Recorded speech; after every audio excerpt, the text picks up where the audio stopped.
I thought the king had more affected the Duke of Albany than Cornwall. It always seemed so to us. But now, in the division of the kingdom, it appears not which of the dukes he values most. The qualities are so weighed that curiosity in neither can make choice of either's moiety. Is not this your son, my lord? His breeding, sir, hath been at my charge. I've so often blushed to acknowledge him that now I am brazen to it.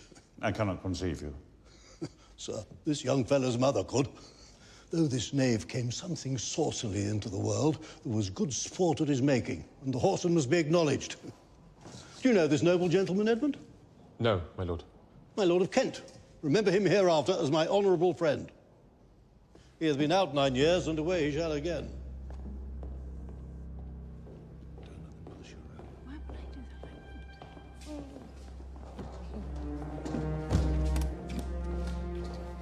The king is coming.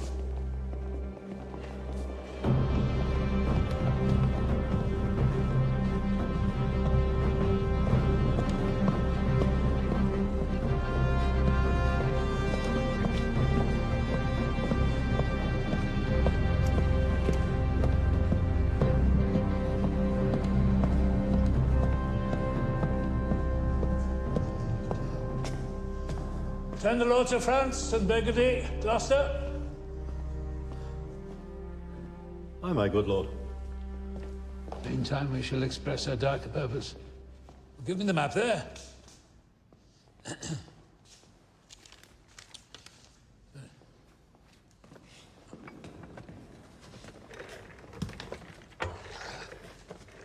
Know that we have divided in three our kingdom.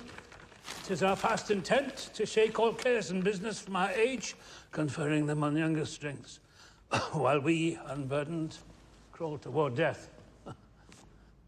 Our son of Cornwall, and you, our no less loving son of Albany, we have this hour a constant will to publish our daughter's several dowers, that future strife may be prevented now. The Princes France and Burgundy, great rivals in our youngest daughter's love, long in our court have made their amorous sojourn, and here are to be answered. Tell me, my daughters, since now we will divest us both of rule, interests of territory, cares of state, which of you shall we say doth love us most, that we our largest bounty may extend where nature doth with merit challenge? Goneril, our eldest born, speak first. Sir, I love you more than word can wield the matter. Dearer than eyesight, space, and liberty, beyond what can be valued, rich or rare. No less than life, with grace, health, beauty, honor, as much as child e'er loved or father found. A love that makes breath poor and speech unable. Beyond all manner of so much, I love you.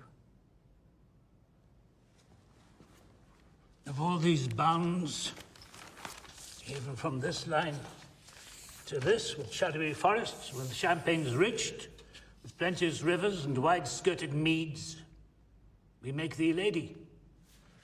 To thine and Albany's issue, be this perpetual. Now what says our second daughter, our dearest Regan, wife to Cornwall? Speak. I am made of that self-metal as my sister, and prize me at her worth. In my true heart, I find she names my very deed of love. Only she comes too short, that I profess myself an enemy to all other joys, which the most precious square of sense possesses, and find I am alone felicitate in your dear highness' love. And to thee and thine hereditary ever remain this ample third of our fair kingdom, no less in space, validity, and pleasure, than I conferred in Goneril. Now our joy, although the last and least, to whose young love the vines of France and milk of Burgundy strive to be interest. What can you say to draw a third, more opulent than your sisters? Speak. Nothing, my lord. Nothing? Nothing. Well, nothing will come of nothing. Speak again. Unhappy that I am, I cannot heave my heart into my mouth.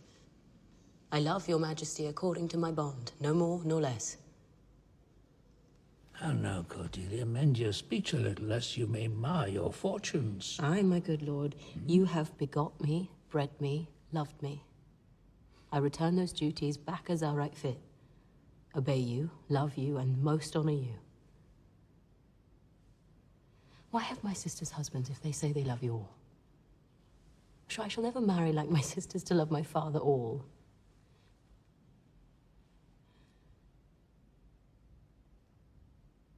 Goes thy heart with this? Aye, my good lord.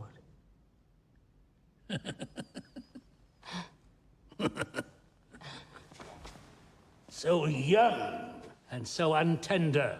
So young, my lord, and true. Let it be so. Thy truth then be thy dower.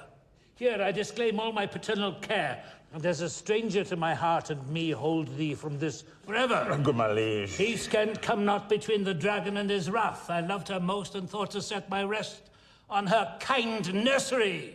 Hence and avoid my sight! Call France, who stirs? Call Burgundy. Cornwall and Albany with my two daughters' dowers digest this that pride which she calls plainness. Marry her. I do invest you jointly with my power, preeminence, and all the large effects that troop with majesty. Herself by monthly course with reservation of 100 knights by you to be sustained. Shall our abode make with you by due turn. Only we still retain the name and all the addition to a king. The sway, revenue, execution of the rest, beloved sons, be yours. Royal Lear, whom I have ever honoured as my king, as my great patron, thought on in my prayers. The bow is bent and drawn, make from the shaft. Let it fall rather, though the fork invade the region of my heart. Be Kent unmannerly when Lear is mad. What wouldst thou do, old man? Thinkest thou that duty shall have dread to speak when power to flattery bows? Kent, on thy life no more. My life I never held but as a pawn to wage against thine enemies. Out of my sight, dear sir, forbear. See better, Lear. Now by Apollo. Oh, now by Apollo, king. Thou swearest thy gods in vain, I tell thee, thou dost evil. Hear me, recreant, on thine allegiance! Hear me! That thou hast sought to make us break our vows, which we durst never yet. Our potency made good, take thy reward. 5 days we do allot thee for a provision to shield thee from diseases of the world. And on the 6th to turn thy hated back upon our kingdom, if on the 10th day following thy banished trunk be found in our dominions, the moment is thy death. Away, by Jupiter!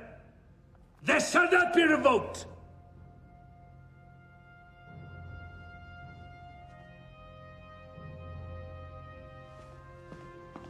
Here's France and Burgundy, my noble lord.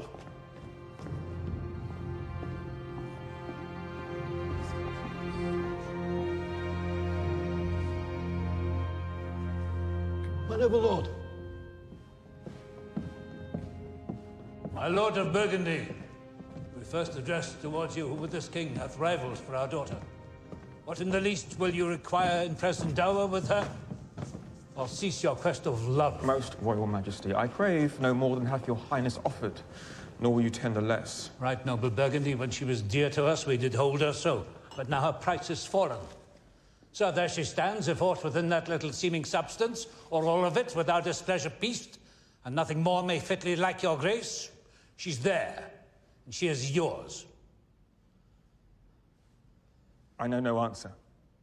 Will you, with those infirmities she owes, unfriended, new adopted to our hate, dowered with our curse, and strangered with our oath, take her or leave her? Pardon me, royal sir, election makes not up in such conditions. Then leave her, sir. For by the power that made me, I tell you all her wealth. For you, great king, I would not from your love make such a stray, to match you where I hate. I yet beseech your majesty that you make it known. It is no vicious blot, murder or foulness, no unchaste action or dishonoured step that hath deprived me of your grace and favour. Better thou hadst not been born than not to have pleased me better.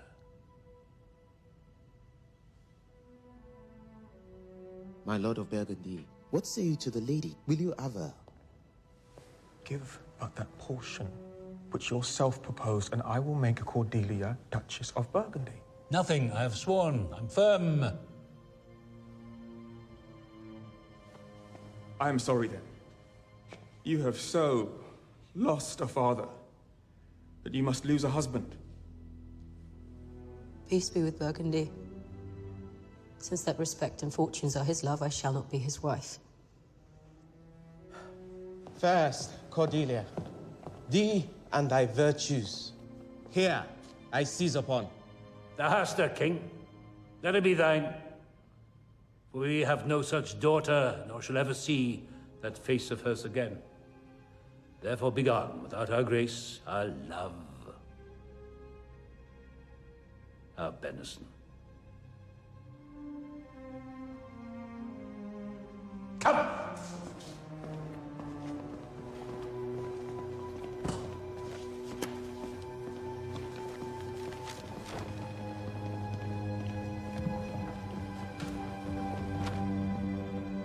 Bid farewell to your sisters.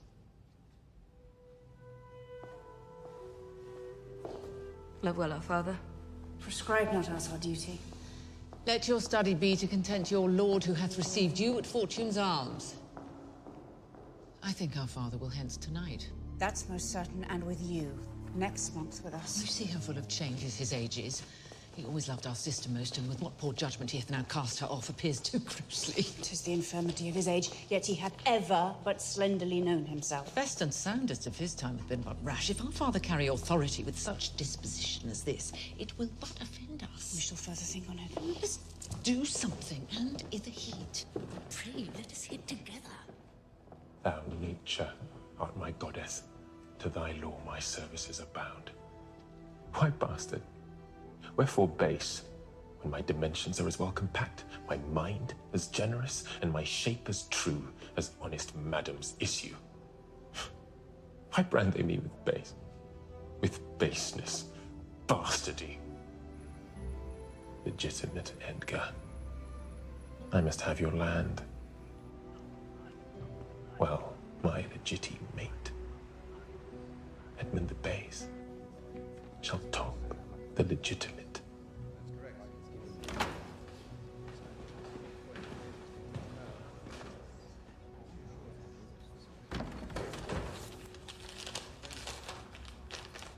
Excuse me. Edmund, how now? What news? I know no news, my lord.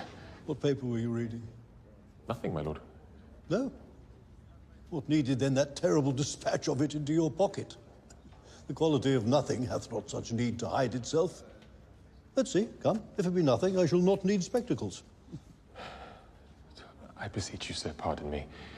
It is a letter from my brother that I have not all overread, and for so much as I have perused, I find it not fit for your overlooking. Give me the letter, sir.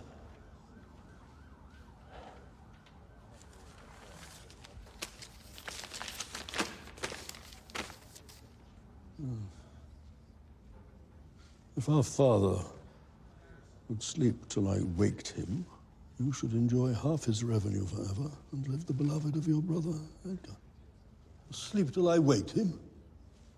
Enjoy half his revenue, my son, Edgar? When came you to this? Who brought it? I found it in my room. You know the character to be your brother's. If the matter were good, my lord, I durst swear it were his, but in respect of that, I would fain think it were not. It is his. It is his hand, my lord, but I hope his heart is not in the contents. Has he never before sounded you in this business? Never, my lord, but I have heard him oft maintain it to be fit that sons at perfect age and fathers declined. The father should be his ward to the son, and the son manage his revenue. Oh, villain!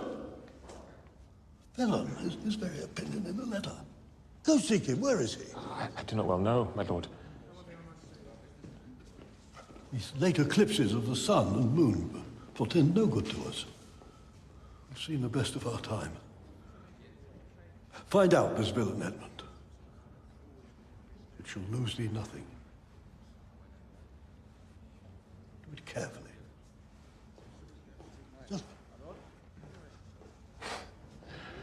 This is the excellent foppery of the world, that when we are sick in fortune, often the surfeits of our own behavior, we make guilty of our disasters the sun, the moon, and stars, as if we were villains of necessity, fools by heavenly compulsion, knaves, thieves, and treasoners by spherical predominance, drunkards, liars, and adulterers by an enforced obedience of planetary influence, and all that we are evil in by a divine thrusting on.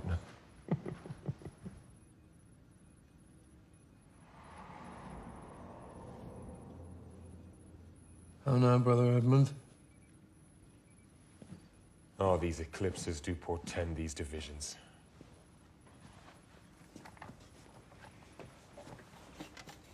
What serious contemplation are you in?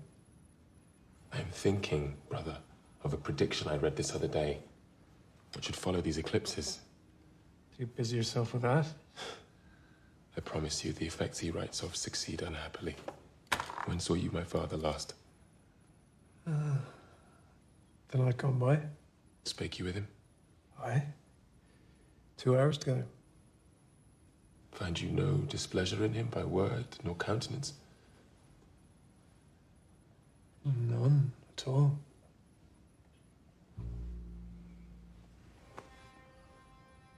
Bethink yourself wherein you may have offended him, and at my entreaty forbear his presence until some little time hath qualified the heat of his displeasure, which at this instant so rageth in him, that with the mischief of your person it would scarcely allay. Some villain has done me wrong. No, that's my fear. I pray you, retire with me to my lodging, from whence I will fitly bring you to hear my lord speak. Pray ye, go! There's my key. If you do stir abroad, go armed. Armed? Brother! Brother, I advise you to the best. I have told you what I have seen and heard, but faintly, nothing like the image and horror of it. Pray you, away!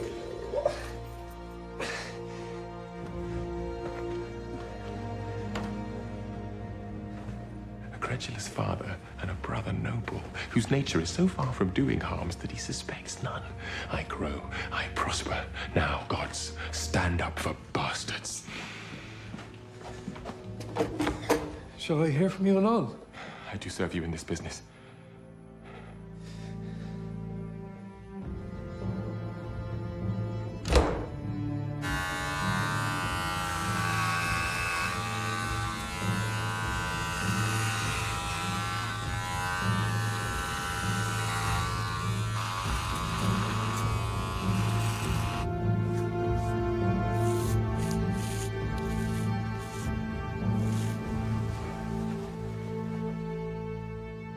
Now, banished Kent, if thou canst serve where thou dost stand condemned, so may it come thy master, whom thou lovest, shall find thee full of labours.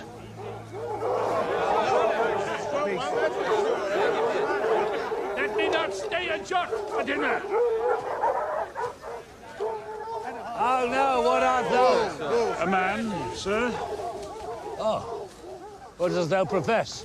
I do profess to be no less than I seem. What wouldst thou? Service. Who wouldst thou serve? You? Dost thou know me, fellow? No, sir. But you have that in your countenance which I would fain call master. What's that? Authority. Well, follow me, thou shalt serve me. If I like thee no worse after dinner, I will not part from thee yet. Dinner ho!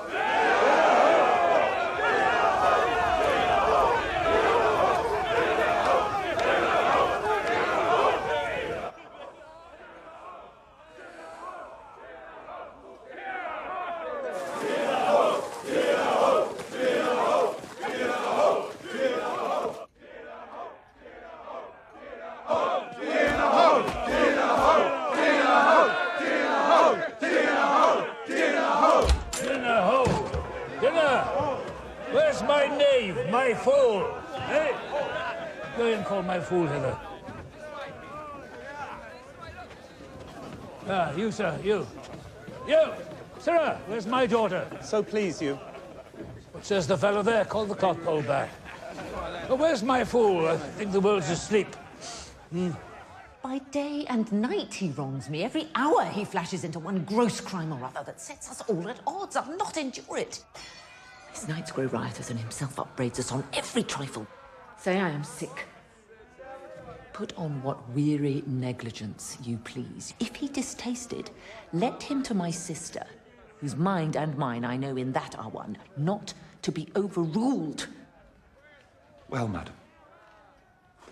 Oh, now, where's that mongrel? He says, my lord, your daughter is not well. Why came not the slave back to me when I called him? Sir, he answered me in the roundest manner he would not. He would not? Go and tell my daughter I would speak with her. Go you, call hither my fool. Sir. Oh, you, sir, you. Come you hither, sir. Who am I, sir? My lady's father? My lady's father. My lord's knave, you horse and dog. You slave, you cur. I am none of these, my lord. I beseech your pardon. Badly looks at me, you rascal. I'll not be struck, my lord. No drift, neither, you big football player. I thank thee, fellow, thou servest me, and I love thee.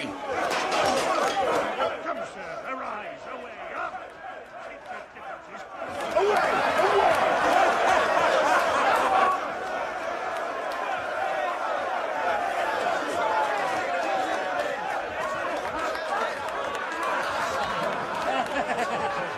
Let me hire him too. Here's my coxcomb. How now, my pretty knave, how dost thou? Sirrah, you had best take my coxcomb. Why, fool? Why? This fellow has banished 2 of his daughters and did the 3rd a blessing against his will. If thou follow him, thou must needs wear my coxcomb. How now, nuncle? But I had 2 coxcombs and 2 daughters. Why, boy? If I gave them all my living, I'd keep my coxcombs myself. There's mine. Beg another of thy daughters. Don't call me fool, boy, hey! All thy other titles thou hast given away. That thou wast born with. This is not altogether fool, my lord. Fools have ne'er less grace in a year. For wise men are grown foppish, and do not hold their wits to wear. Their manners are so apish. Why you want to be so full of songs, sirrah? I have used it, nuncle, e'er since thou madest thy daughters thy mothers. Sirrah will have you whipped. I marvel what kin thou and thy daughters are. They'll have me whipped for speaking true. Thou'lt have me whipped for lying. And sometimes I am whipped for holding my peace. I had rather be any kind of thing than a fool. And yet, I would not be thee, nuncle. Thou hast pared thy wit on both sides and left nothing in the middle. Here comes one of the pairings. Oh, no, daughter. What makes that frontlet on? Methinks you're too much of late in the frown. Not only, sir, this, your all-licensed fool, but other of your insolent retinue do hourly carp and quarrel, breaking forth in rank and not to be endured riots. Sir, I had thought by making this well known unto you to have found a safe redress, but now grow fearful by what yourself too late have spoken done, that you protect this course and put it on by your allowance. Are you our daughter? I would you would make use of your good wisdom, whereof I know you are fraught, and put away these dispositions which of late transport you from what you rightly are. May not an ass know when the cart draws the horse? Oh, Doug, I love you. Does any here know me? This is not Lear. Does Lear walk thus? Speak thus? Where are his eyes? Either his notion weakens, his discernings are lethargied. Ha! Waking! 'Tis not so. Who is it that can tell me who I am? Lear's shadow. Your name, fair gentlewoman. This admiration, sir, is much of the savour of other your new pranks. I do beseech you to understand my purposes aright. As you are old and reverend, should be wise. Here do you keep 100 knights and squires, men so disordered, so debauched and bold, that this, our court, infected with their manners, shows like a riotous inn.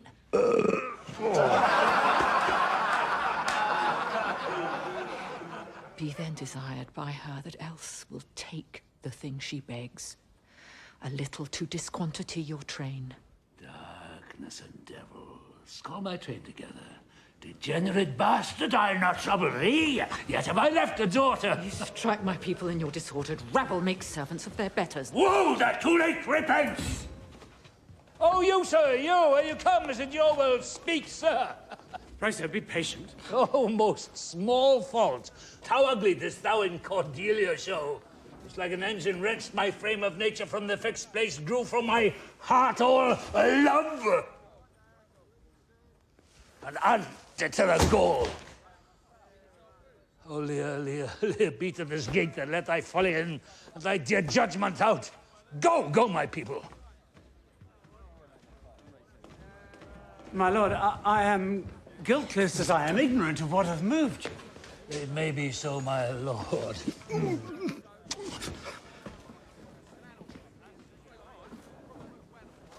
Here, nature, here. Dear goddess, here. Suspend thy purpose if thou didst intend to make this creature fruitful into her womb. Convey sterility. Dry up in her the organs of increase, and from her delicate body never spring a babe to honor her. If she must teem, create her child of spleen, that it may live and may thwart this nature torment her. Let us stamp wrinkles in her brow of youth, that she may feel how sharper than a serpent's tooth it is to have a thankless child. Away, away! Now goes the weird door whereof comes this. Never afflict yourself to know more of it. But let his disposition have that scope as dotage gives it. Oh, you, sirrah!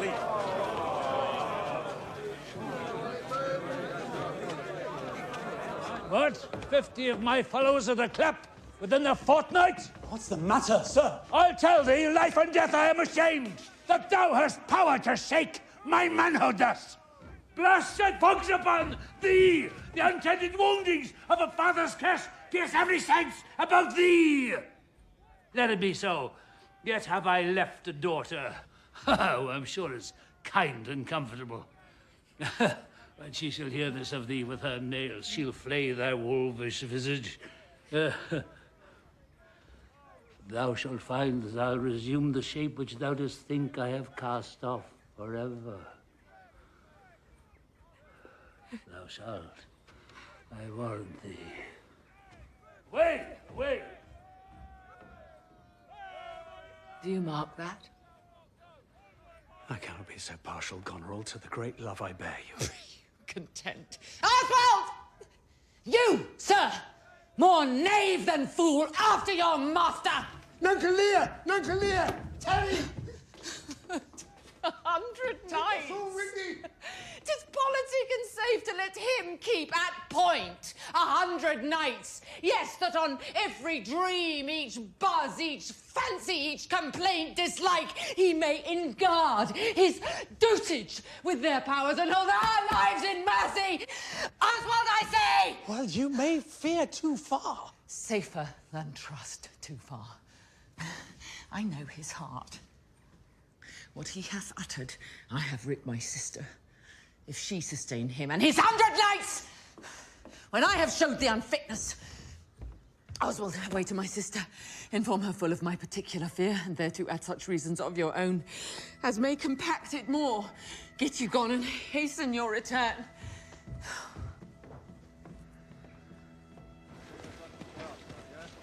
If a man's reins are in his heels, we're not in danger of chillblades. Aye, boy. Then I prithee be merry. Thy wit shall not go slipshod. Aye, aye. Thou canst tell why one's nose stands in the middle of one's face? No. Why to keep one's eyes away the side's news?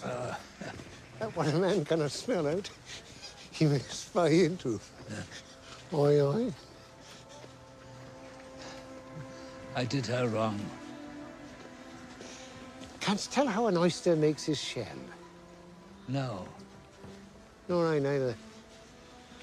But I can tell why a snail has a house. Why? Why to put its head in. Not to give it away to his daughters and leave his horns without a case. I will forget my nature. I'm so kind a father. The reason why the 7 stars are no more than 7 is a pretty reason. Because they are not 8. Yes, indeed. Thou wouldst make a good fool. Monster ingratitude. If thou wert my fool, Knuckle, I'd have thee beaten for being old before thy time. How's that? Thou shouldst not have been old till thou hadst been wise. Oh, let me not be mad. Not mad, sweet heavens. Keep me in temper. I would not be mad. Ready, my lord. Come, boy.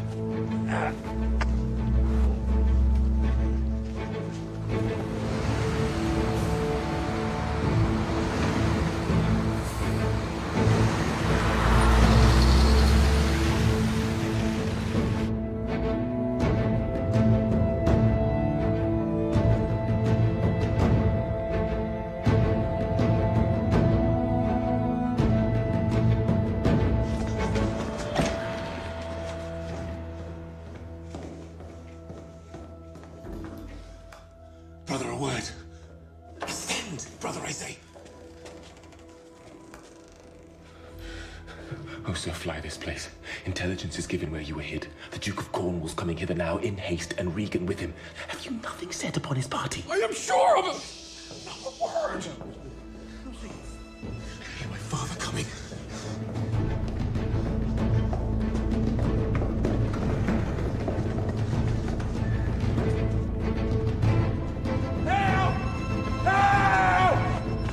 Fly, brother, fly! Help!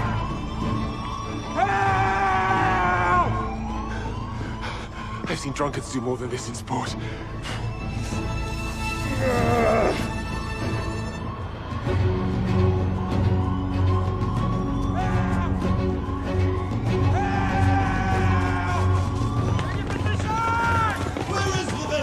Here, study in the dark, bumbling of wicked charms, conjuring the moon to stand auspicious mistress. But where is he? Look, sir, I plead. Where is the villain, Edmund? Fled this way, sir, and by no means he could... Pursue him! Ho! Go after! By no means what? Persuade me to the murder of your lordship. Not in this land shall he remain uncaught, and found, dispatched. As the Duke. Or Port Salvar, the Duke must grant me that. The villain shall not escape. And of my land, loyal and natural boy, I'll work the means to make thee capable.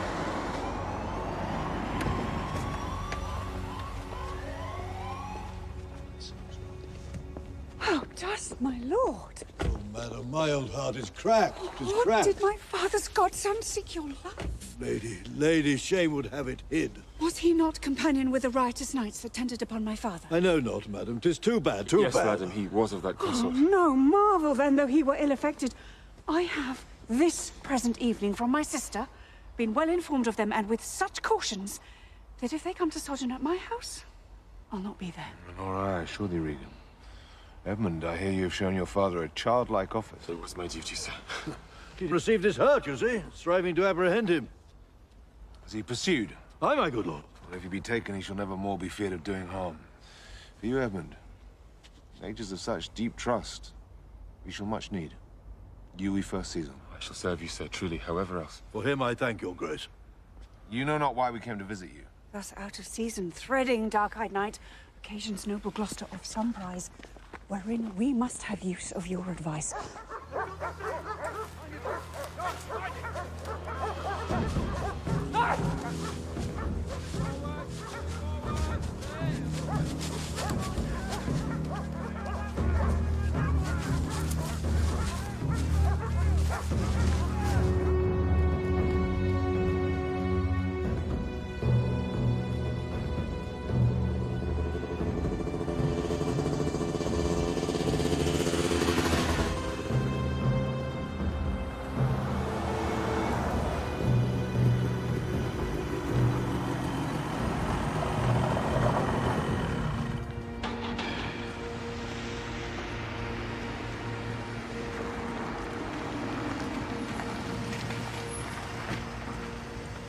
Out of this house, friend. Aye. Where may we stop? In the mire. I prithee, if thou lovest me, tell me. I love thee not. Why then I care not for thee? If I had thee in a ring, I'd make thee care for me. Why dost thou use me thus? I know thee not. Fellow, I know thee. And what dost thou know me for? A knave, a rascal, a base, proud, shallow, beggarly, three-suited, £100, filthy, worsted, stocking knave. Why, what a monstrous fellow art thou, thus to rail on one that neither knows thee nor is known of thee. What a brazen-faced varlet art thou to deny thou knowest me. I tripped up thy heels and beat thee before the king. I'll make a sup of the moonlight of you, you horse! Away! I have nothing to do with thee! You rascal! You take the puppet's part against the royalty of her father, you rogue! Help! Murder! Help! Stand, you rogue! Stand, you rogue! Down, you sleeps! Help! Help! How now? Help! What's the matter? With you, goodman boy! If you please come, I'll beat you. Come on, young master! What's the matter here? Feast upon your lives. He dies that strikes again! What is the matter? A messenger from our sister and the king. What is your difference? Speak. Sir, this ancient ruffian whose life I have spared. You horse and zed! You unnecessary leper! Peace! Sirrah, know you no reverence? Yes, sir, but anger hath a privilege. Why art thou angry? That such a slave as this should walk the world, who wears no honesty. What is his fault? His countenance likes me not. Well, no more perchance does mine, or his, nor hers. I have seen better faces in my time than stands on any shoulder that I see before me at this instant. You stubborn ancient knave. We'll teach you. I serve the king! As I have life and honor, here shall he stay until noon? Till noon? Till tomorrow night, my lord. Why, madam, if I was your father's dog, you should not use me so. Sir, being his knave, I will. This is the fellow of the self-same color our sister speaks of. The king, his master, needs must take it ill that he, so slightly valued in his messenger, should have him thus restrained. I'll answer that. My sister may receive it much more worse to have her gentleman abused, assaulted. Come, away. There, Smith! I'm sorry for thee, friend. I'll entreat for thee. Pray do not, sir. The Duke's to blame in this. 'Twill be ill taken.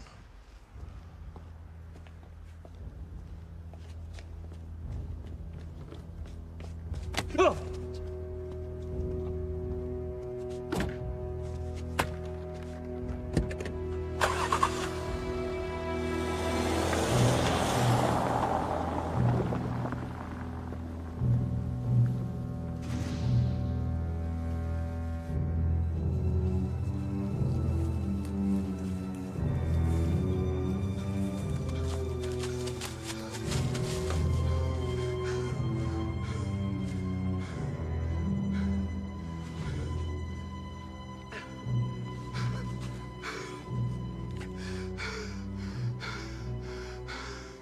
I heard my son proclaimed.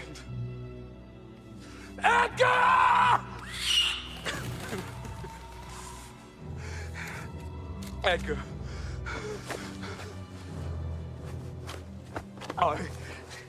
No.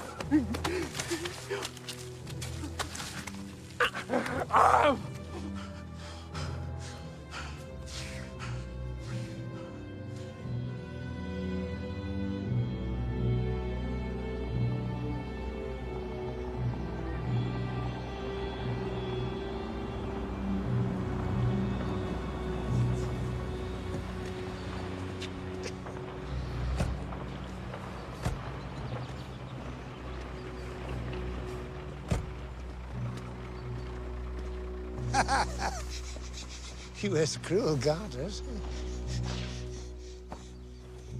Good. Oh. Hail to thee, noble master. What's he that hath so much thy place mistook to set thee here? It is both he and she, your son and daughter. No. Yes. No, I say. I say yea. By Jupiter, I swear no. By Juno, I swear aye. Where is this daughter? Give me my servant forth. Deny to speak with me. They're sick. They're weary. They have traveled all the night. Ha! Mere fetches. The images of revolt and flying off. Fetch me a better answer. Go tell the Duke and his wife I'd speak with them now. Presently. Bid them come forth and hear me. At the chamber door I'll beat the drum till it cry, sleep to death. I would have all well betwixt you. Oh me, my heart, my rising heart, but down. Cry to it, Nuncle. As the cockney did to the eels when she put him in the face alive, she napped them on their coxcombs with a stick and cried, "Down, Wardens, down!"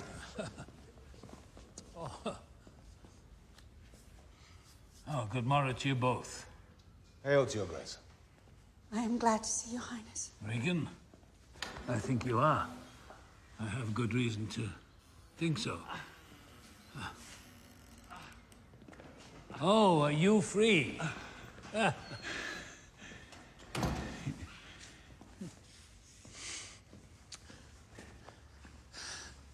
sister's naught.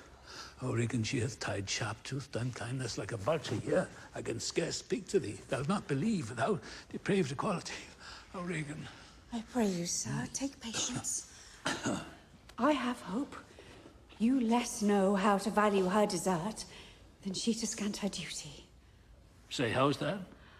I cannot think my sister in the least should fail her obligation if, sir, perchance, she hath restrained the riots of your followers. 'Tis on such grounds and to such wholesome end as clears her from all blame. My curse is on her.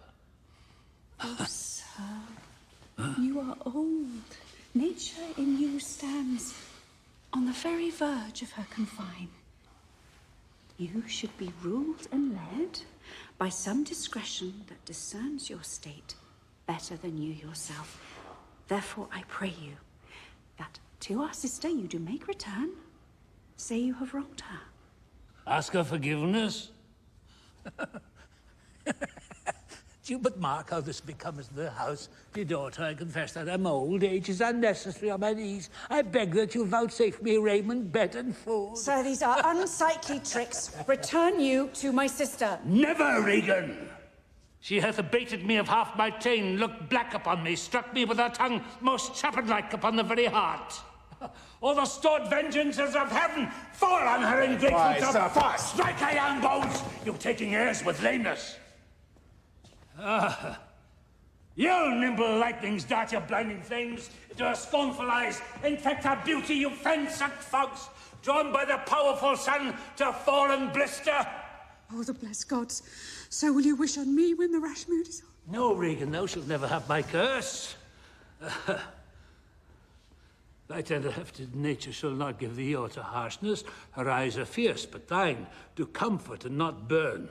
Thou better knowest the offices of nature, bond of childhood, effects of courtesy, dues of gratitude. Thy half of the kingdom thou hast not forgot, wherein I thee endowed. Good sir, to the purpose. Who put my man near the stocks?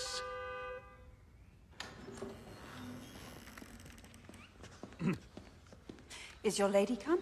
This is the slave whose easy borrowed pride dwells in the fickle grace of her he follows. Out falleth from my sight! What means your grace?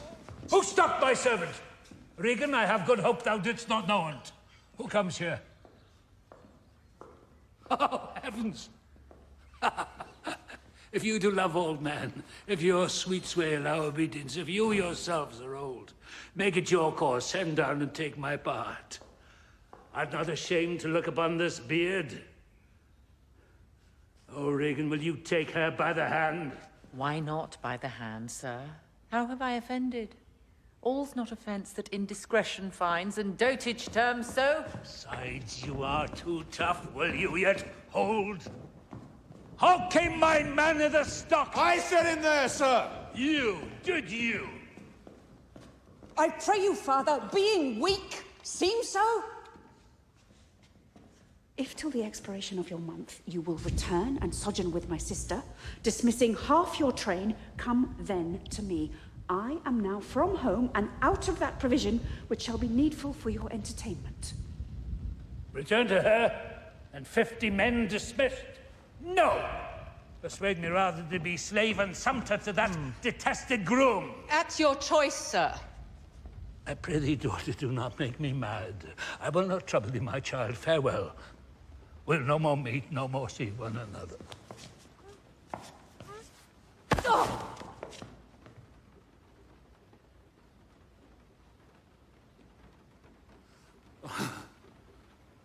But yet thou art my flesh, my blood, my daughter. Or rather a disease that's in my flesh, which I must needs call mine. Thou art a boil, a peso, an embossed carbuncle in my corrupted blood. I'll not chide thee. The shame come and well. I do not call it, I do not bid the thunder bearer shoot, nor tell tales of thee to high judging Jove. Mend when thou canst. Be better at thy leisure. I can be patient. I can stay with Regan. I and my 100 knights. Not altogether so. I looked not for you yet, nor am provided for your fit welcome. Give ear, sir, to my sister. For those that mingle reason with your passion must be content to think you old and so, but she knows what she does. Is this well spoken? I dare avouch it, sir. What, 50 followers? Is it not well? What should you need of more? Yea, or so many, sith that both charge and danger speak against so great a number. How in one house may many people under 2 commands hold amity? 'Tis hard, almost impossible. Why might not you, my lord, receive attendance from those that she calls servants, or from mine? Why not, my lord? I do entreat you to bring but 25. To no more will I give place or notice. I gave you all. And in good time you gave it. Lady, my guardians, my depositories, what must I come to you with? 25? Regan said you so. And speak it again, my lord, no more with me.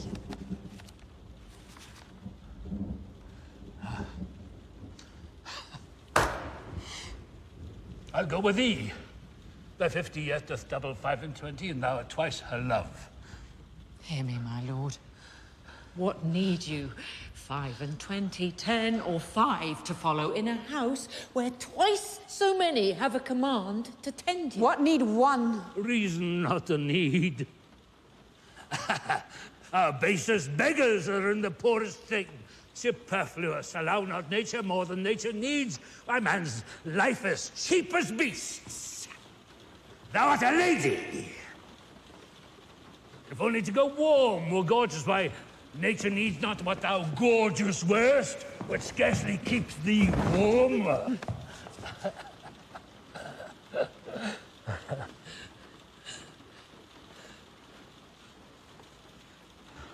But for true need, you heavens, give me that patience. Patience I need. You see me here, you gods, a poor old man as full of grief as age, wretched in both. If it be you that stir these daughters' hearts against their father, fool me not so much to bear it tamely. Touch me with noble anger, and let not women's weapons, water drops, stain my man's cheeks. No, you unnatural hags! I will have such revenges on you both that all the world shall. I will do such things. What they are yet, I know not. But they shall be the terrors of the earth. You think I'll weep? No, I'll not weep.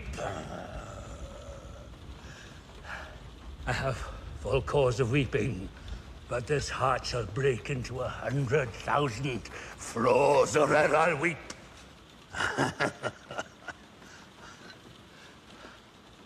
Oh, fool. I shall go mad.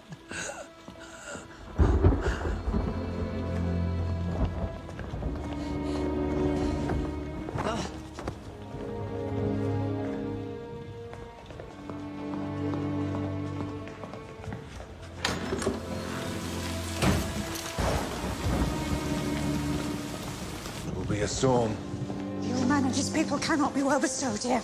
'Tis his own blame hath put himself from rest, and must needs taste his folly. For his particular, I'll receive him gladly, but not one follower. So my purpose. Where is my lord of Gloucester? Follow the old man forth. The king is in high rage. But whither is he going? I know not. It is best to give him way. He leads himself. My lord, entreat him by no means to stay. Alack, the high winds do sorely ruffle. For many miles about the scarce of foot. Oh, sir, to willful men, the injuries that they themselves procure must be their schoolmasters. Shut up your doors. Shut up your doors, my lord. Blow, winds, and crack your cheeks! Rage, blow! You cataracts and hurricanes, spout till you have drenched our steeples, drowned the cocks, you sufferers and thought-executing fires! Bud couriers of oak-cleaving thunderbolts, singe my white head! And now, all shaking thunder, strike that the thick rotundity of the world, crack nature's bowls, all Germans, still at once, that makes ungrateful man! Good uncle, in! Ask thy daughter's blessing! Rumble thy bellyful! Spitfires! Smoke rain! I tax not you, you elements! With unkindness, then let fall your horrible pleasure! Here I stand, your slave, a poor, infirm, weak and despised old man! He that has the house of puts head in has a good headpiece! Alas, sir, are you here? Let the great gods that keep this dreadful put on our heads find out their enemies now. I am a man more sinned against than sinning. Gracious, my lord. Hard by here is a hovel. Some friendship will he lend you against the tempest. My wits begin to turn. Come on, my boy. Oh, that's my boy. A cold myself. Come, you hovel. Poor fool and knave. I have one part in my heart that's sorry yet for thee. He that has such a little tiny witch with the hay! Oh, the wind and the rain must make content with his fortune. Gonna rain every day. I like not this unnatural dealing. They've taken from me use of mine own house, charged me on pain of perpetual displeasure neither to speak of him, entreat for him, or any way sustain him. Oh, savage and unnatural. Go to! Say you nothing. I have received a letter this night. It is dangerous to be spoken. These injuries the king now bears will be revenged. There is part of a power from France already footed. We must incline to the king. I will look for him. Go you and maintain talk with the Duke, that my charity be not of him perceived. If he ask for me, I'm ill and gone to bed. If I die for it, as no less is threatened me, the king, my old master, must be relieved. Pray you, be careful. Here is a place, my lord. To my lord. Enter. The tyranny of the open night's too rough for nature to endure. Let me alone. Good my lord. Enter here. Bid thee go in thyself. Seek thine own ease. This tempest will not give me leave to ponder, and things would hurt me more. But I'll go in. In, boy, go first. I'll pray. Then I'll sleep.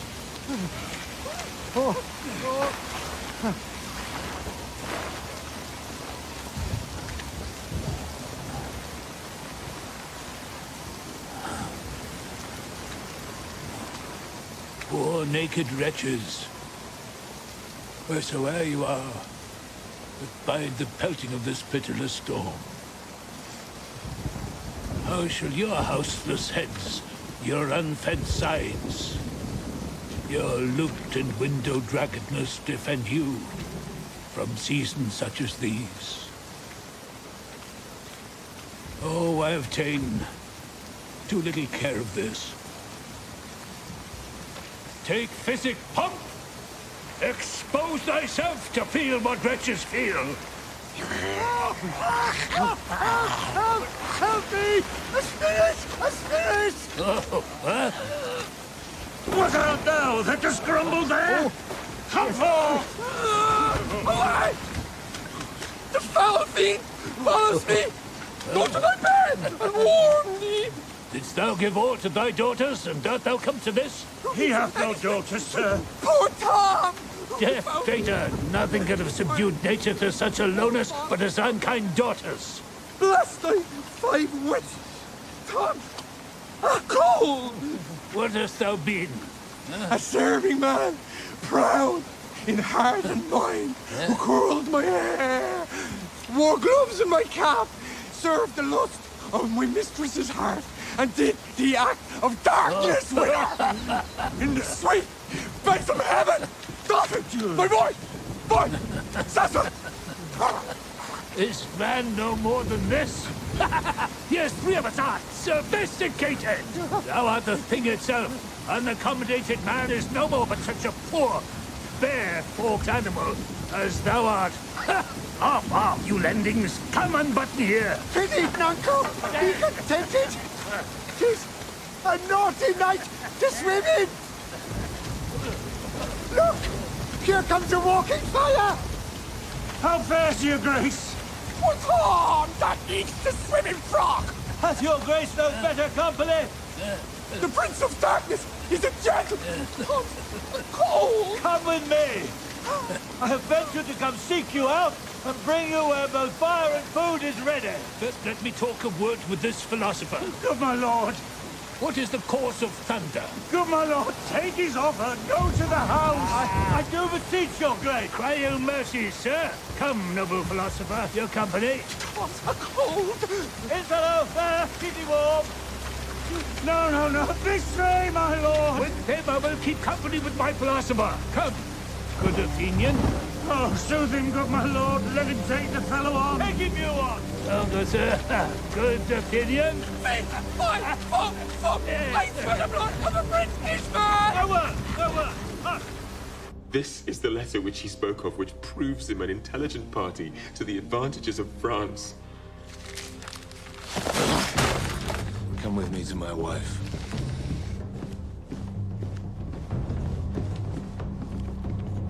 If the matter of this paper be certain, you have mighty business at hand. True or false, it hath made the Earl of Gloucester. Seek out where thy father is, that he may be ready for our apprehension.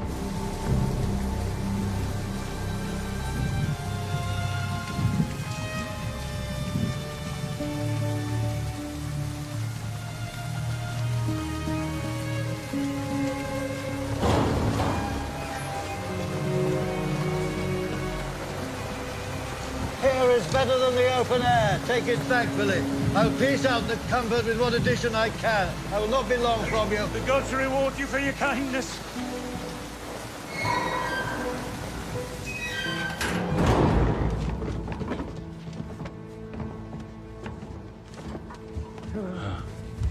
Pity, Nuncle, tell me whether a madman be a gentleman or a yeoman. A king. King. He's mad that trusts in the tameness of a wolf, a horse's health, a boy's love, or a whore's oath. It shall be done. I will arraign them straight. Come, sit thou here, most learned justicer. Sit thou there, sapient sir. Sit. And now, you she-foxes.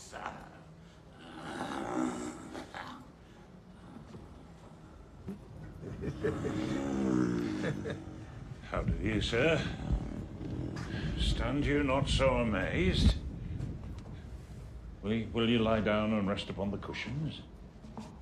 I'll see their trial first. Bring their evidence. Thou, Robert, man of justice, take their place. Thou, his yoke fellow of equity, benched by his side. You were of the commission, sit you too. Let us deal justly. Arraign her first. 'Tis Goneril. I here take my oath before this honorable assembly she kicked the poor king, her father. Come hither, mistress. Is your name Goneril? She cannot deny it. Cry you mercy. I took you for a joint stool. And here's another whose warped looks proclaim what store her heart is made on. Stop it there. Arms, sword, fire, corruption in the place. False justice, our way has done of us. Oh, pity, sir. Whoa. Where's the patience now that you so often boasted to retain? The little dogs and all. Tree plants and sweetheart. They bark at me. Tom will throw his head at them. Avaunt, you curse. Let them anathemize Regan. See what breeds about her heart.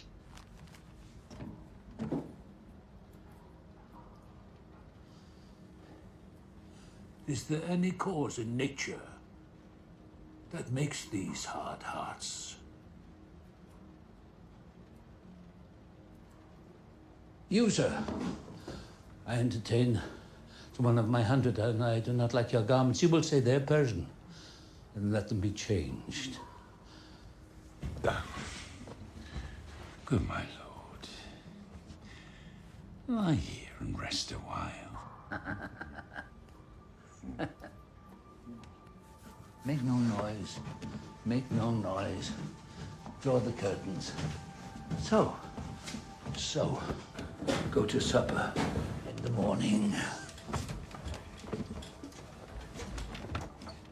And I'll go to bed at noon.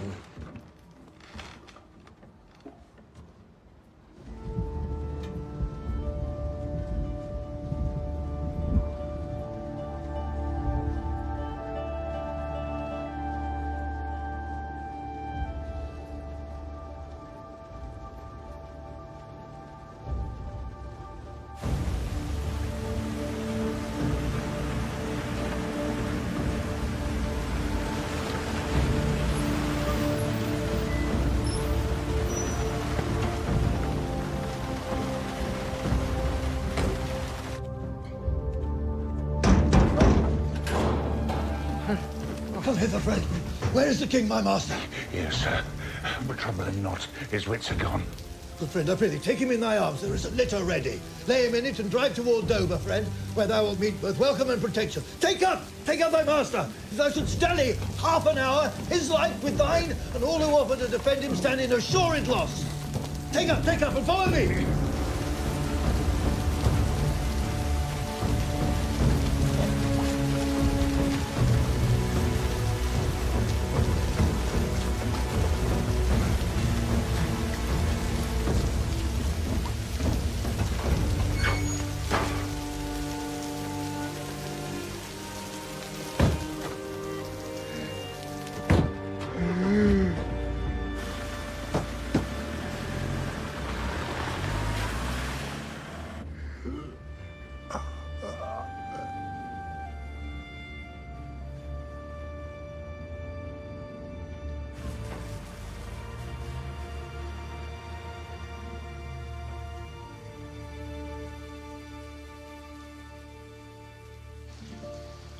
Who alone suffers most in the mind, leaving free thoughts and happy shows behind. How light and portable my pain seems now. And that which made me bend, made the king bow. He childed, was I fathered.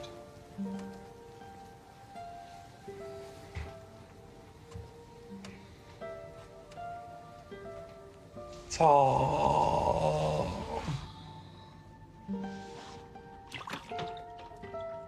Wait.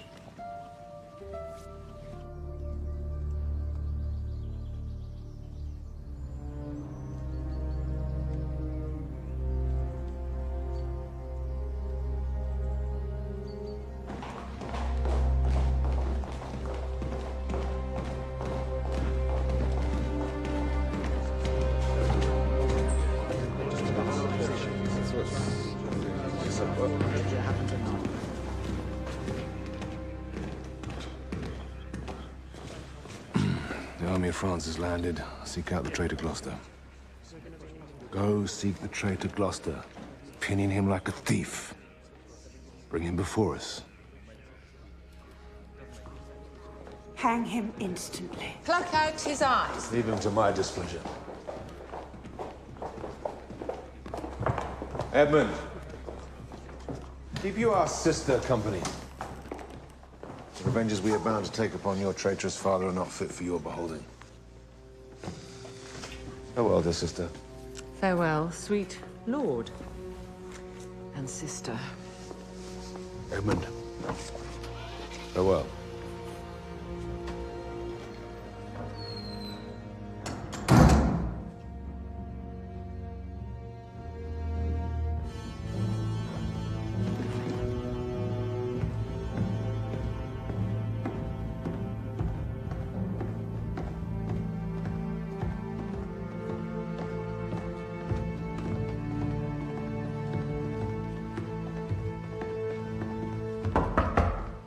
Who's there?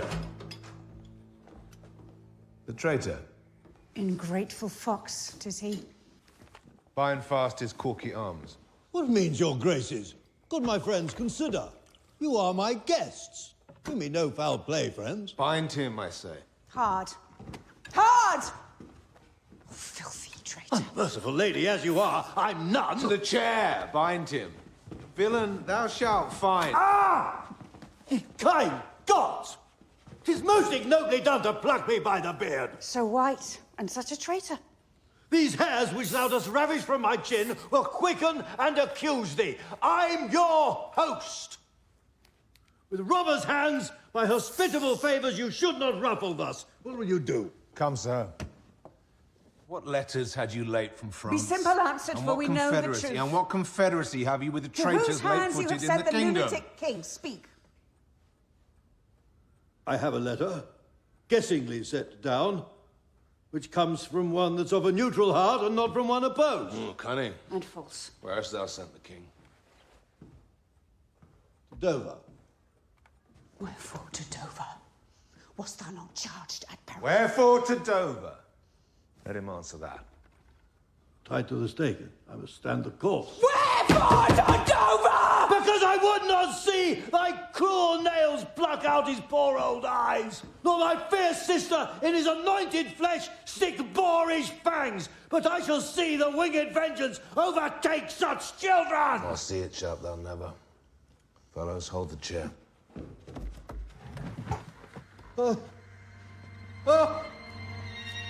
He who will think to live till he be old, give me some help! Oh, cruel! Oh, you gods!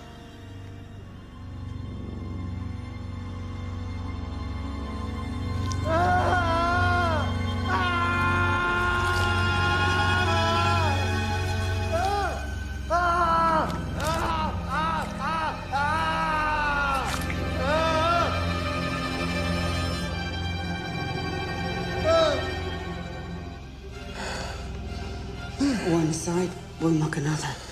The other two.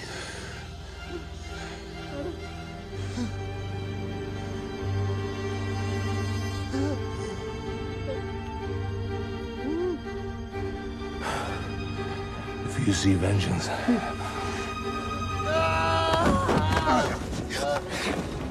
Hold your hand, Michael. I have served you ever since I was a child, but better service have I never done you than now to bid you hold. How now, you dog! If you did wear a beard upon your chin, I'll shake it on this quarrel.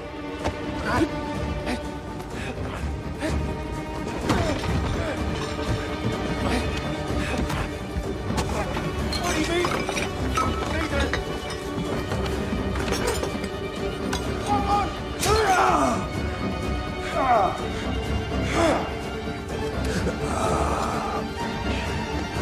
A peasant, stand up thus!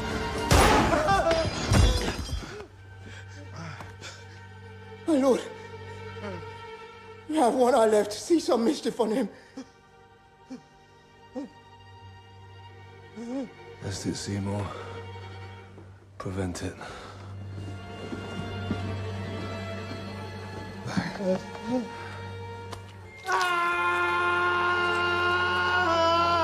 Out, plough, Jenny. Where's my son, Edmund? Course on him that hates thee. It was he who made made the overture of thy treasons to us, who is too good to pity thee. Oh, my follies! That Edgar was abused. You kind gods, forgive me that, and prosper him. Go thrust him out at gates and let him smell his way to Dover. How does my lord? How look you? I've received the hurt. Regan, I bleed apace. Untimely comes this hurt. Give me your arm.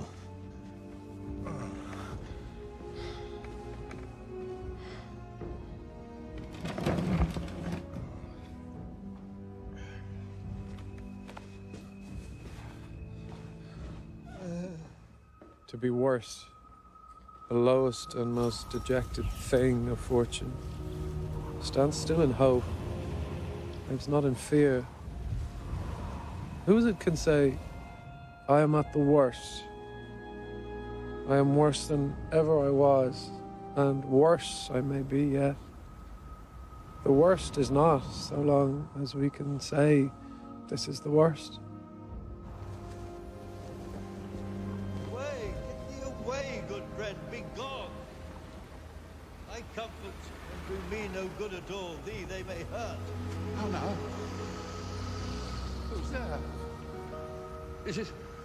It is a poor madman. Fellow, where goest? Is it a beggar man? Madman. And beggar, too. The last night's storm I such a fellow saw made me think of man a worm. My son came then into my mind, and yet my mind was then scarce friends with him. I've heard more since. As flies to wanton boys are we to the gods, they kill us for their sport. Rusty master! Is that the naked fellow? Aye, my lord.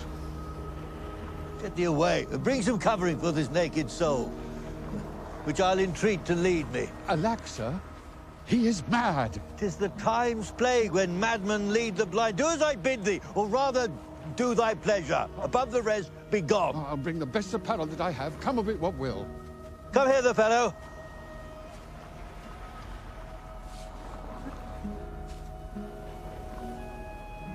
Dost thou know Dover? Aye, master. There is a cliff whose high bending head looks fearfully in the confined deep. Bring me but to the very brim of it. From that place I shall no leading need. Stop still! How fearful and dizzy 'tis to cast one's eyes so low. Oh, I'll look no more, lest my brain turn and the deficient sight topple down headlong. Set me where you stand. Give me your hand.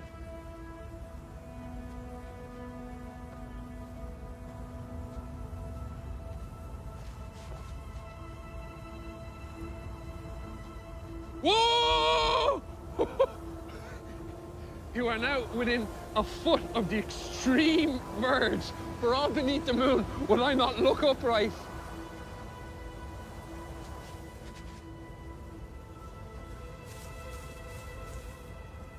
Let go my hand. Go thou farther off. Bid me farewell and let me hear thee going.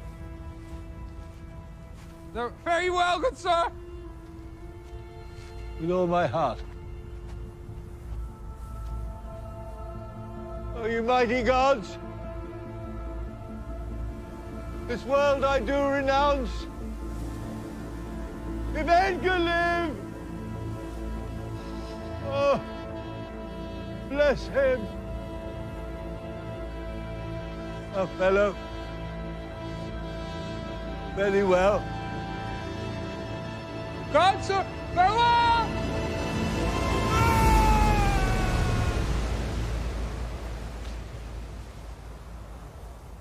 Ho, you, sir! Friend! Hear you, sir! Speak! What are you, sir? away and let me die. But thou dost breathe. Thy life's a miracle. Speak yet again. But have I fallen or no? From the dread summit on this chalky board, look up at height.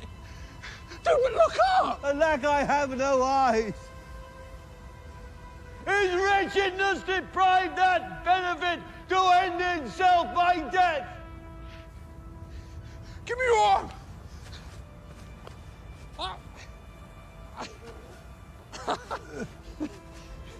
So how is it? Feel your legs. You stand. Too well. Too well.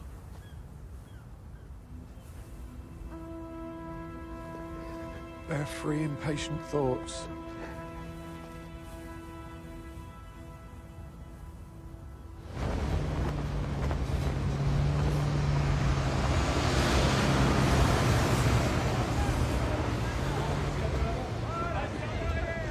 It is he. He was even now as mad as the vexed sea. A sentry send forth, search every acre in the high-grown field and bring my father to our eye. What can man's wisdom in the restoring his bereaved sense? There is means. Our foster nurse of nature is repose. Seek for him, lest his ungoverned rage dissolve the life that wants the means to lead it.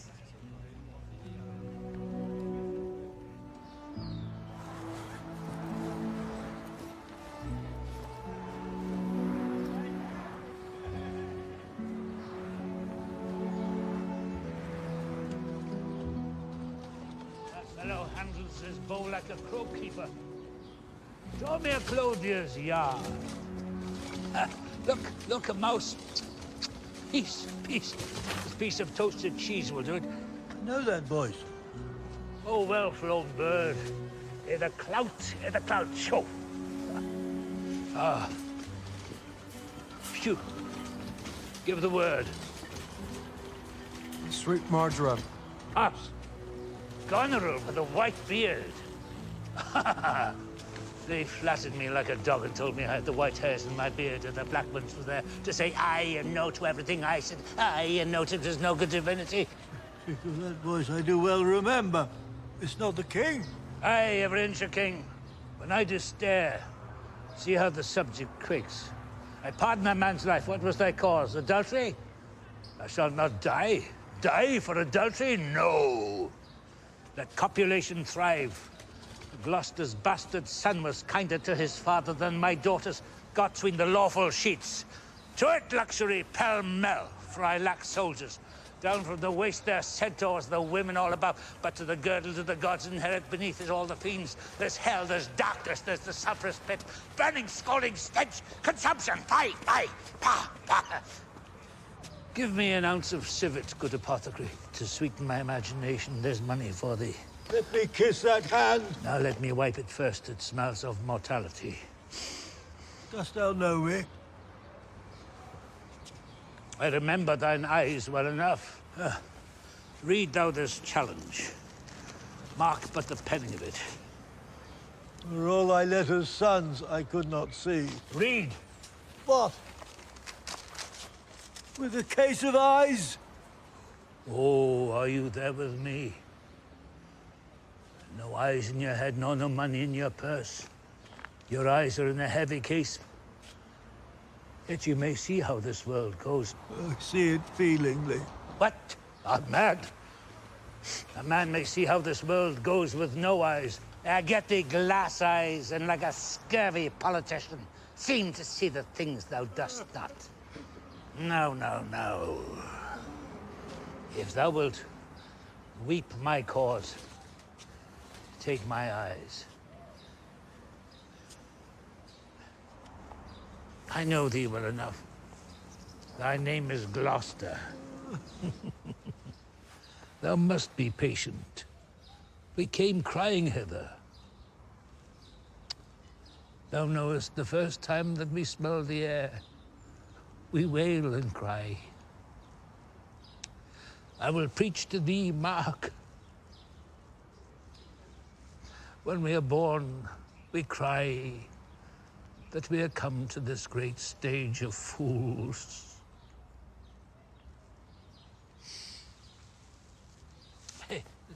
This is a good block. Oi, oi. Yeah. 'Twere a delicate stratagem to shoe a troop of horse with felt. Shh. I'll put it in proof. And when I have stolen upon these son-in-laws, then kill! Kill! Kill! Kill! Hey! There he is! Land upon him!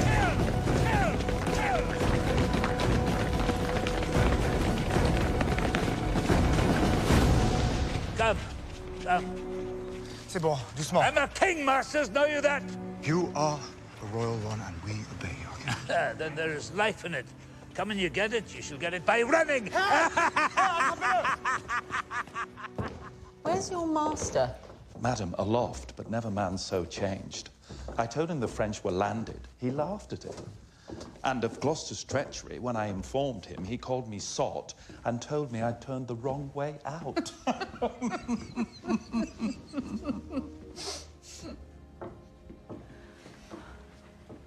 Back, Edmund, to the troops. Hasten your musters and conduct your powers. This trusty servant shall pass between us.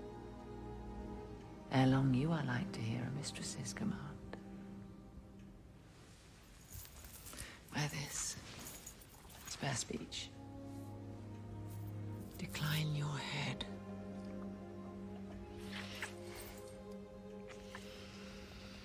This kiss, if it does speak, would stretch thy spirits up into the air. Conceive. And fare thee well. Yours, in the ranks of death.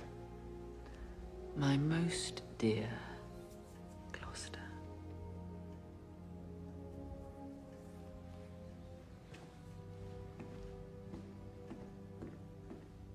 Oh.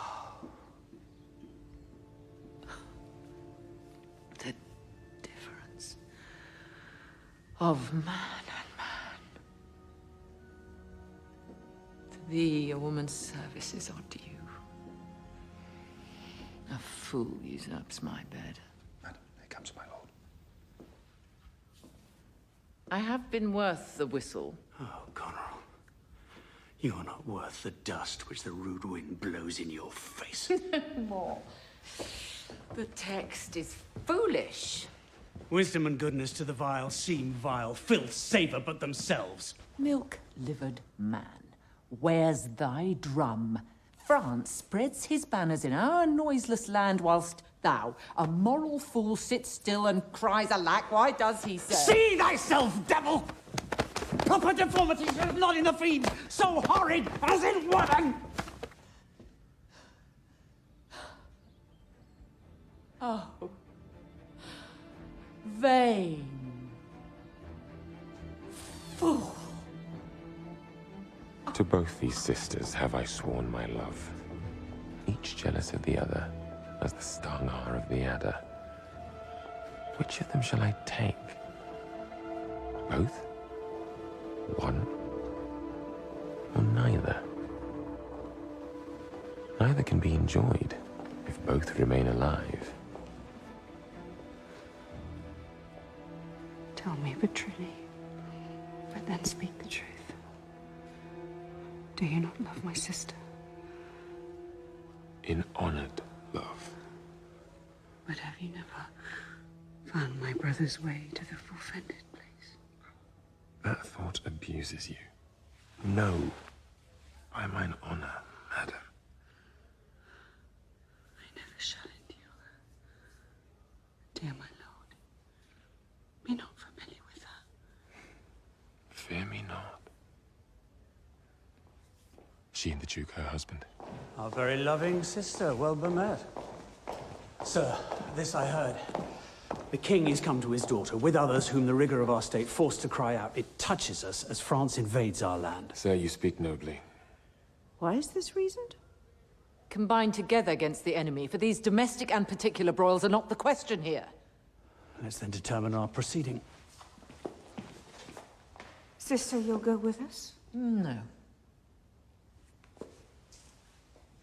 'Tis most convenient. Pray go with us. Oh, I know the riddle. I will go. O thou good Kent, how can I live and work to match thy goodness? My life will be too short and every measure fail me. To be acknowledged, madam, is all paid. All my reports go with a modest truth, nor more nor clipped, but so.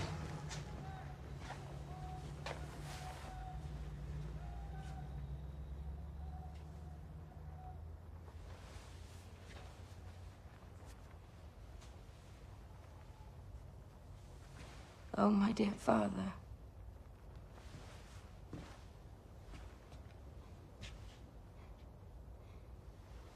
Restoration, hang thy medicine on my lips, and let this kiss repair those violent harms that my two sisters have in thy reverence made.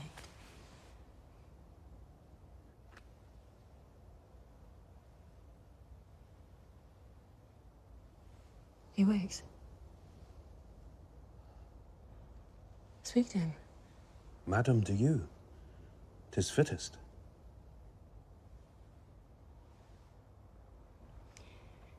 How does my royal lord? How fares your majesty? You do me wrong. To take me out of the grave. Thou art a soul in bliss, but I am bound upon a wheel of fire that mine own tears do scald like molten lead. Sir, do you know me?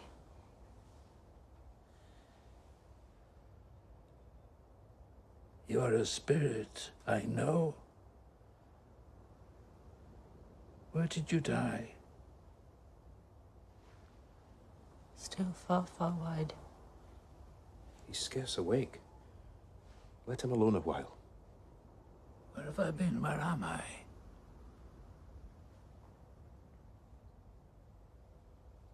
Fair daylight. I'm mightily abused. I should even die with pity to see another thus. I know not what to say.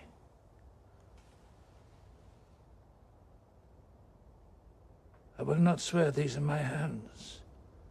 Let's see. I feel this pinprick.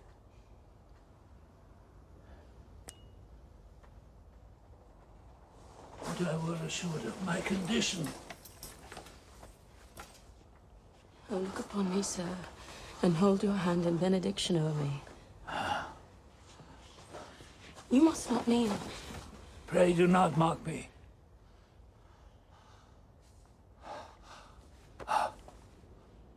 I am a very foolish, fond old man, 80 and upward, not an hour more nor less.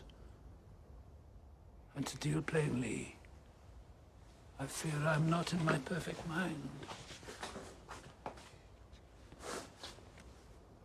Methinks I should know you, and know this man, yet I'm doubtful. For I'm mainly ignorant what place this is, and all the skill I have remembers not these garments, nor I know not where I did lodge last night. Do not laugh at me, because I am a man.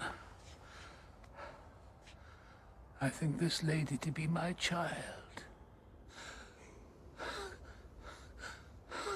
Cordelia. Oh, so I am. I am. Your tears wet. I prithee. Weep not. If you have poison for me, I will drink it. I know you do not love me. For your sisters have, as I do remember, done me wrong. You have some cause they have not. No cause. No cause.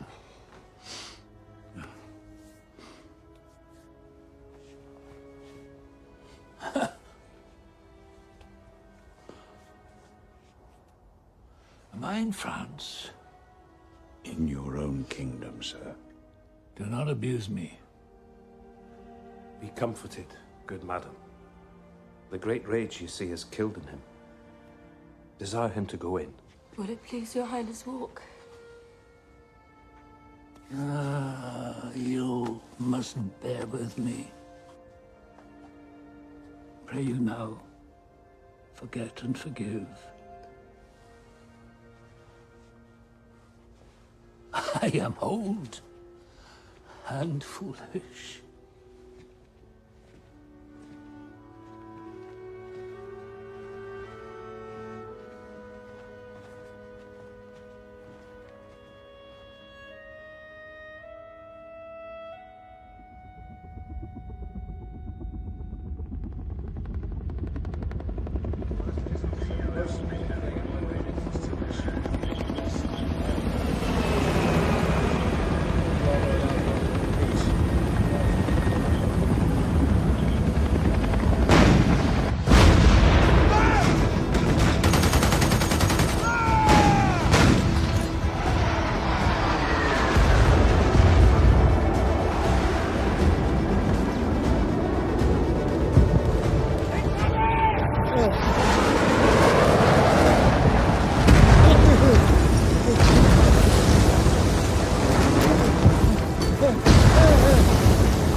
If ever I return to you again, I'll bring you comfort. Grace go with you, sir.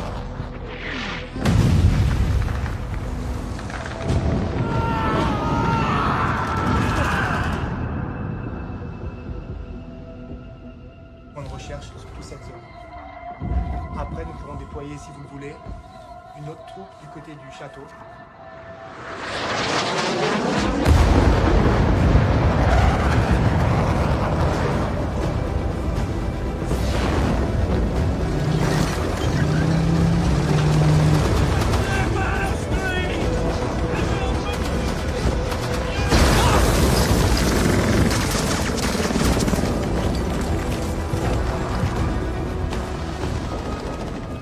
Away! Oh, man! Give me thy hand! Away! King Lear hath lost! He and his daughter taken! Give me thy hand! Come on! No further, sir. A man may rot even here. Men must endure their going hence, even as they're coming hither. Rightness is all.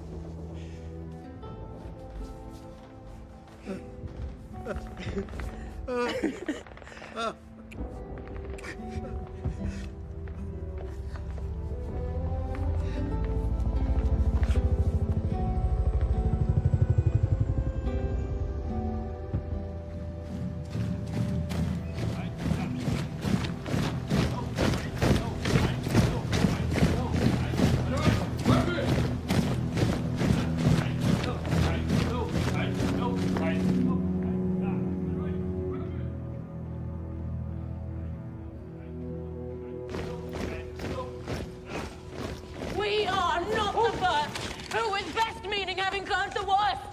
Shall we not see these daughters and these sisters? No. Come, let's await a prison. We two alone will sing like birds in the cage. When thou dost ask me blessing, I'll kneel down and ask of thee forgiveness. And so we'll live and pray and sing and tell old tales and laugh at gilded butterflies and hear poor rogues talk of court news, and we'll talk for them too. Who loses and who wins, who's in, who's out. And take upon us the mystery of things, as if we were God's spies. And we'll wear out in a walled prison packs and sects of great ones that ebb and flow by the moon. Upon such sacrifices, my Cordelia, the gods themselves throw incense. Have I caught thee? He that parts us shall bring a brand from heaven, and fire us hence like foxes. Wipe thine eyes. Good years shall devour them, flesh and fell. They shall make us weep. We'll see him starved first.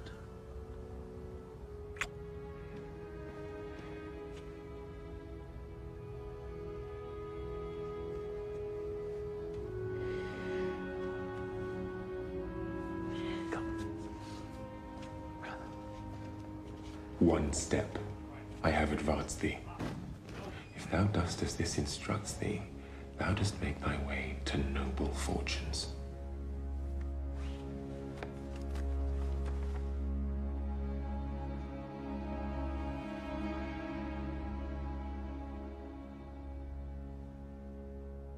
Either say thou do it, or thrive by other means.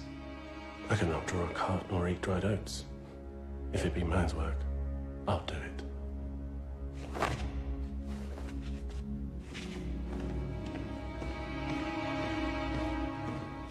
Sir, you have showed today your valiant strain, and fortune led you well.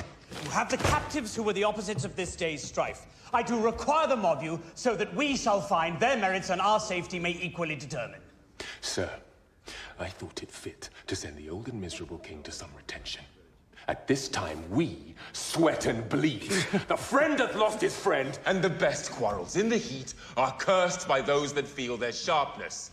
The question of Cordelia and her father requires a fitter place. Sir, by your patience, I hold you but a subject of this war, not as a brother. He led our powers, bore the commission of my place and person, the which immediacy may well stand up and call itself your brother. Not so hot. In his own grace he doth exalt himself more than in your addition. In my rights, by me invested, he compeers the best. That were the most if he should husband you. Jesters do oft prove prophets. That I that told you so looked but a squint. Lady, I am not well. Else I should answer from a full flowing stomach. General, take thou my soldiers, prisoners, patrimony. Dispose of them, of me. These walls are thine. Witness the world that I create thee here, my lord and master. The letter alone lies not in your goodwill. Nor in thine, lord. Half-blooded fellow, yes. Prove my title thine. Edmund, I arrest thee on capital treason and inviolate this gilded serpent. An interlude. Let the challenge sound. If none appear to prove upon my person thy heinous manifest and many treasons, here is my place. I'll make it on my heart. There's my exchange. What in the world he is that names me traitor? Villain-like he lies. He that dares approach, on him, on you, who not. I will maintain my truth and honor firmly. Let the challenge sound. My sickness grows upon me. She is not well. Convey her to my room.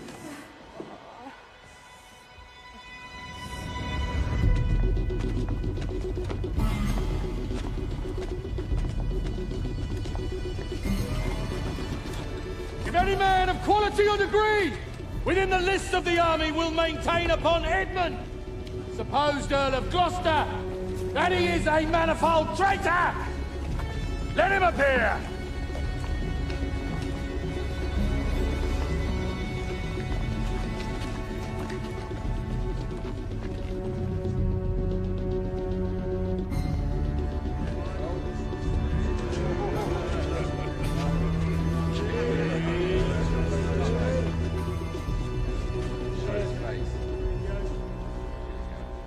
What sayest thou? Thou art a traitor. False to thy gods, thy brother, my father. Back do I toss these treasons to thy head.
Dave!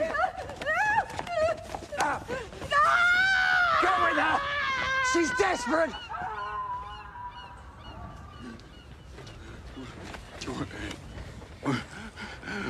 What you have charged me with, that have I done. And more. Much more.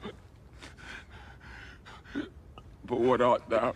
I am no less in blood than thou art in. My name is Edgar, and thy father's son. The wheel has come full circle. I am here. Oh, that my heart would burst. Help! Help! Oh, speak, man! This knife came even from the heart of... Well, who, man, speak? Your lady, sir. Your lady. And her sister by her is poisoned. She confesses it. Produce the bodies. Be they alive or dead.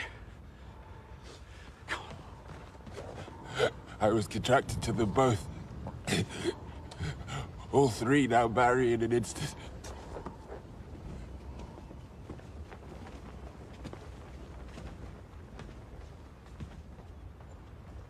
I'm come to bid my king and master I good night. Is he not here?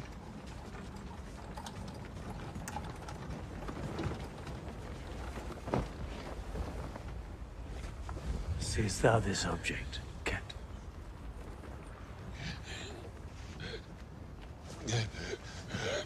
I pant for life. Quickly send. For my writ is on the life of Lear and on Cordelia. Send in time! Haste thee for thy life! Bear him hence!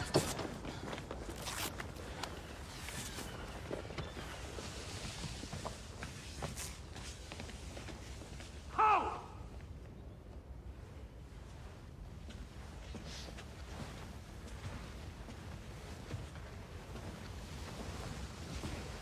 Ho! Ho!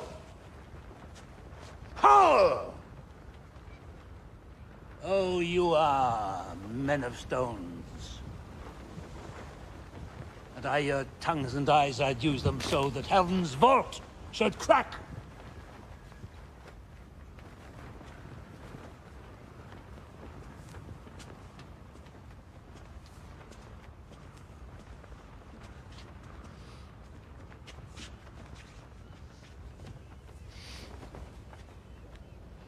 She's gone. Forever.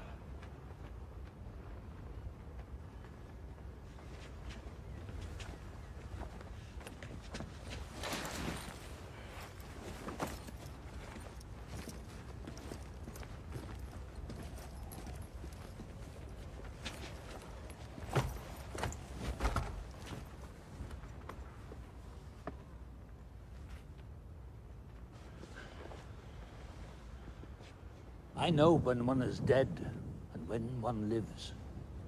She's dead as the earth. This feather stirs. She lives.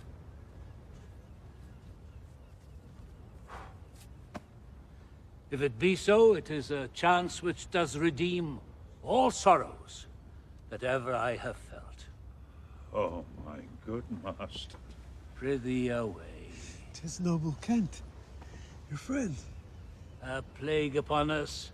Murderers, traitors all.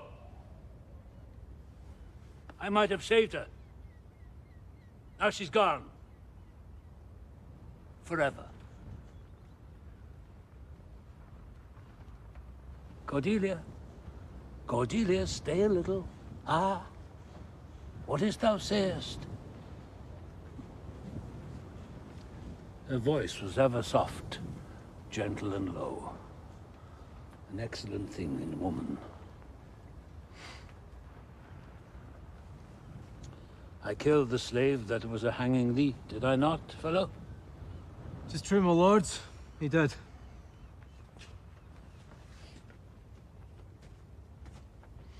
I have seen the day. With my good biting falchion, I'd have made him skip!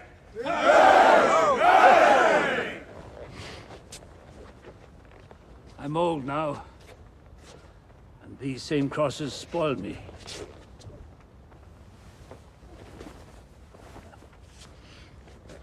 This is a dull sight. Who are you? Mine eyes are not of the best, I'll tell you straight. Are you not Kent? The same. Your servant, Kent. Where's your servant, Gaius? He's a good man, I'll tell you that. He's striking quickly, too. He's dead and rotten. No. My good lord, I am the very man... See that straight. ...that from your first of difference and decay have followed your sad steps. You're welcome hither.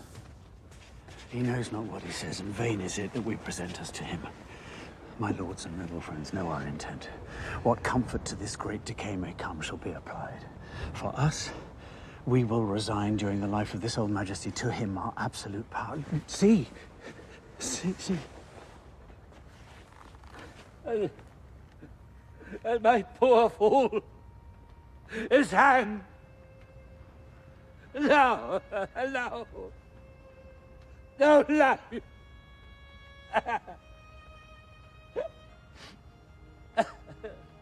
Why should a dog, a horse, a rat have life? And thou no breath at all.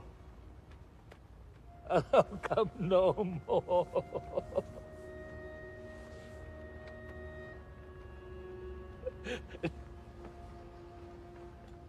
Never. Never.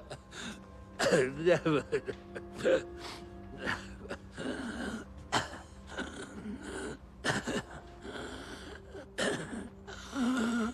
Pray you undo this button.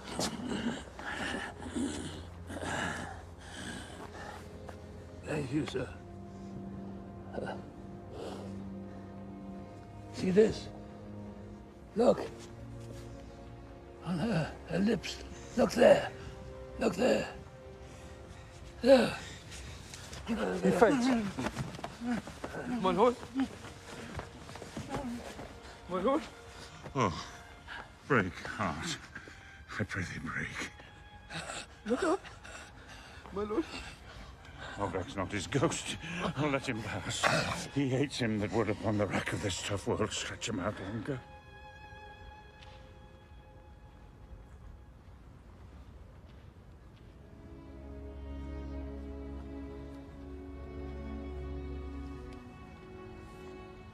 He hath gone indeed.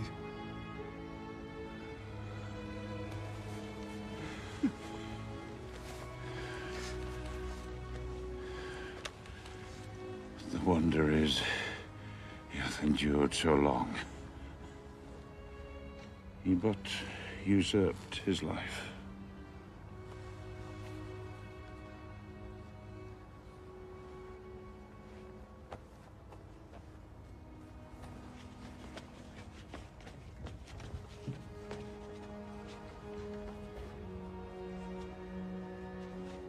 Friends of my soul, you twain rule in this realm, and the Gord state sustain.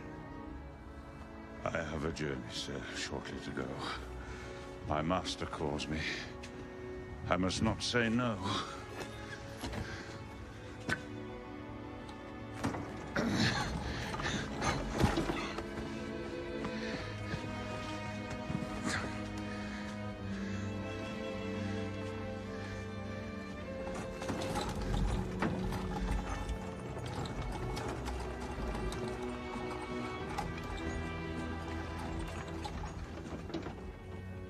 The weight of this sad time we must obey. Speak what we feel, not what we ought to say. The oldest hath borne most. We that are young shall never see so much.